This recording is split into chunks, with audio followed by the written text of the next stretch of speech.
Today's shift in policy comes after a growing amount of pressure on the White House, that pressure coming from public opinion to politicians. This morning, Democrats even brought children onto the House floor. Reporter Pat Poblete from our Washington bureau has been following the debate and has today's developments. President Trump's order was considered a victory for critics of his immigration policy.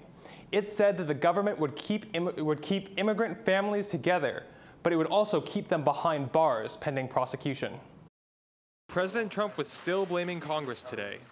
Section 1 of his order reads, "It is unfortunate that Congress's failure to act and court orders have put the administration in the position of separating alien families to effectively enforce the law." But Congressman Raul Grijalva of Tucson doesn't see it that way.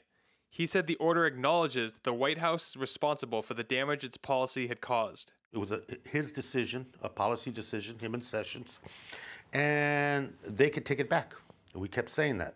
You don't need legislation, just remove that policy. And so in essence, he had to flip on it and say, yeah, it is my decision. Earlier today, Grijalva and 16 other Democrats brought children onto the floor of the House of Representatives. We wanted to send a message out. This is who they're attacking, children, just like the ones that surround us.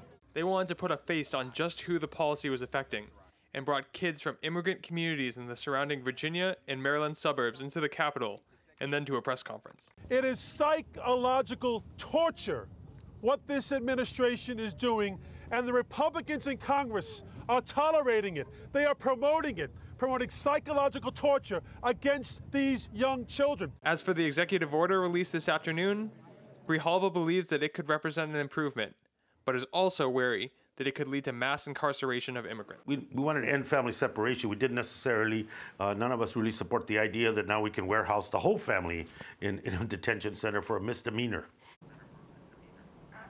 The White House's change in policy comes as the House of Representatives prepares to vote on 2 Republican-backed immigration bills, potentially as early as tomorrow. What's unclear, however, is if either Republican-backed bill has the votes necessary to pass. Grijalva says the Democrats will oppose both.